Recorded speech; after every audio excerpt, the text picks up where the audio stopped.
Hello, everyone. This is Raquel, and welcome. It is December 21st, 2022, and we are in the beautiful energy of this solstice. It has been an extraordinary year once again as we continue on this path of ascension and awakening.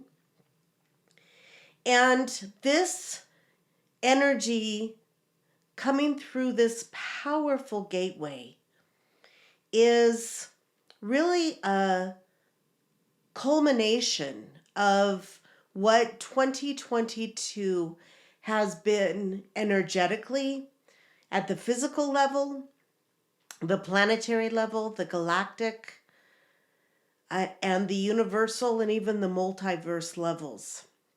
We are all fractals of the whole.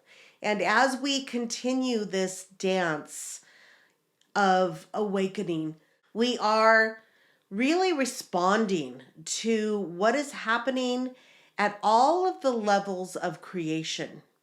And as we continue and know that the planet, whether you refer to her and relate at the earth level, or the Terra level, or the Gaia level,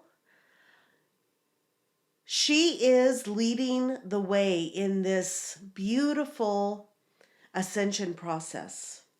And as her body, as a divine being of light, as a emerald dragon, as she continues to unlock at every level of creation, whether it be her grids or her libraries or her stargates or her nodes and different locations all over the globe, whether it's opening up the inner worlds or that on the surface, or reconnecting to the organic light architecture that connects her to the organic universe and beyond.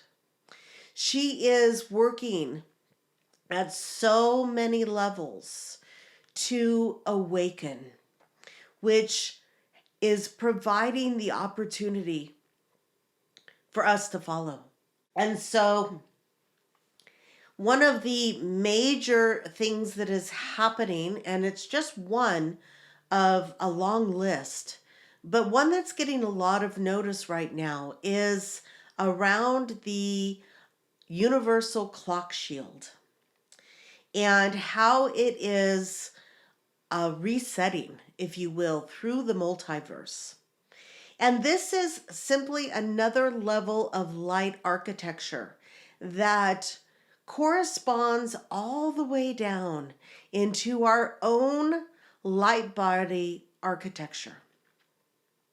And as we are a fractal of the whole, as the planetary body of Gaia, Terra, or Earth, continues to open up and unlock vast repertoires of, or repositories, that's the word, of information, libraries, energy portals, and stargates, as the planetary stargates continue to open, the main ones continue to unlock. As all of these things continue to happen, it is helping to reset this clock shield.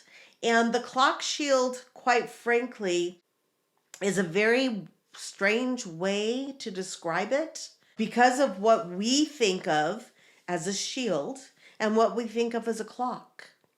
And our 3D understanding of this would lead us to believe that it is something shielding and it has something to do with linear time.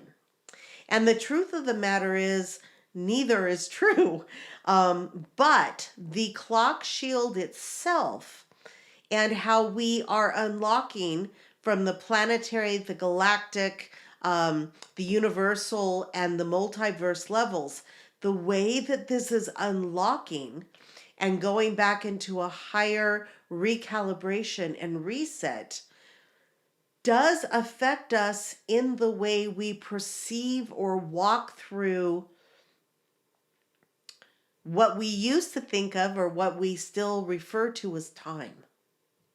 So, as this universal clock shield is in the process of this massive reset, it really is affecting the planet. But again, back to the focus, it affects our own personal light body architecture.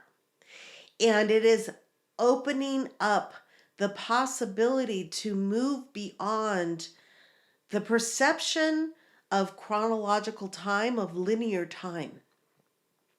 And it is in the way that this is opening up and affecting us personally in our own light body architecture that the perception shifts are going to take place.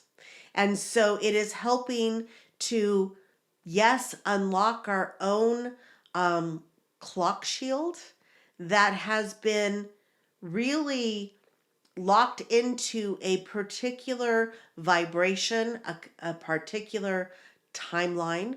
Now, we've been jumping timelines and merging timelines, and this is things that we've been talking about quite strongly since 2012, which is wild that that's 10 years ago. And interesting also that we are doing this 10 years, this portal from the December 21st, 2012 portal. And I'm just, as this streams through right now, recognizing that's a 10. And we are moving as the ascension process continues. We are unlocking from the 10 base. And hence we are here 10 years later from the original big awakening that started this process for many, many, many of you on the call. Some of us have been doing it much longer, but there was a real awareness 10 years ago. And here we sit a decade later as we unlock this next construct of linear time in our perception as we move from a 10 base back into the organic 12.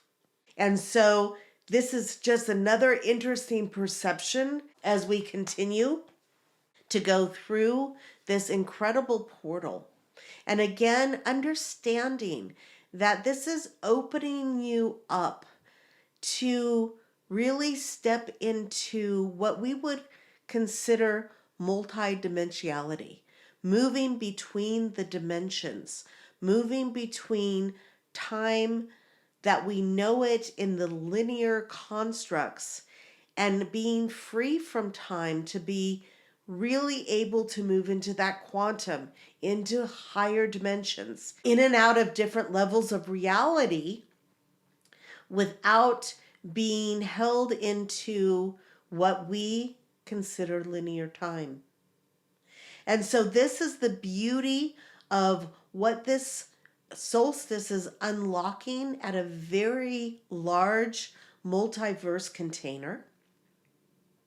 It is something that will continue to unravel. Nothing happens on a dime. We are moving through this process, and this just happens to be one of the points within the cycles that this portal opens up and allows a massive reset because of the alignments. And as I've been saying for, 15, 20 years now, this time in cosmic history does have a lot to do with our physical placement within our solar system, the physical placement within the galaxy, right? It is where we are sitting in this beautiful secular time frame. And so, with that in mind, understand that as we move through this beautiful gateway and start stepping into higher alignments and higher reconfigurations of our own light body, following in the footsteps of the planetary advancements, and really following through in her footsteps as she continues to unlock and reconnect her light architecture. And this unlocking and reconnection of her light body, the focus has been quite strongly in the UK, where the Albion light body is located on the planet. There's been quite a bit of focus in the south of France, which is the Cathar, the feminine, what we refer to as the staff energy. Albion is much more what we refer to as the rod energy or the masculine. And as we continue to move into higher streams of balance, this portal also brings through a new alignment to allow the balance, the connection, the interweaving. There's many, many words to describe it, none that are really truly accurate within our human language to describe what is happening. But the masculine of the Albion light body and the feminine of the Cathar light body merging into a new level is also starting to activate many other locations around the planet. And one of the other ones that is going kind of into full speed right now is Asia, especially China, Japan, but Asia, and also the Middle East. And so there's always activity going on. There's never just one thing happening. It's all happening simultaneously, and the focus bounces as one thing unlocks. It allows another location on the planet to unlock, which then allows another location on the planet to unlock. And it's just this beautiful dance that is happening as more and more of the beautiful energy and consciousness of Gaia comes back online. And we are here to follow suit. We are here literally at the coattails of her, first in line to awaken and follow in her footsteps. Because many of you on this call, if you were drawn to this activation, if you were drawn to my energy and my work during this solstice, you're most likely part of the Blue Melchizedek tribe. And we are some of the first that will be accessing this next level of consciousness. We are on the cutting edge. We are the ones that are the way showers, cutting the path. And so I want to honor all of you for following your intuition, following your guidance, and being on this call with me, whether you're live or whether you're listening later. The intuition and the guidance that you received to participate is one that is really to your benefit at this point and very much shows that you are part of the Blue Melchizedek tribe. And there's thousands and thousands and thousands of us across the globe who have all come back into body to move through this ascension and to lead the way.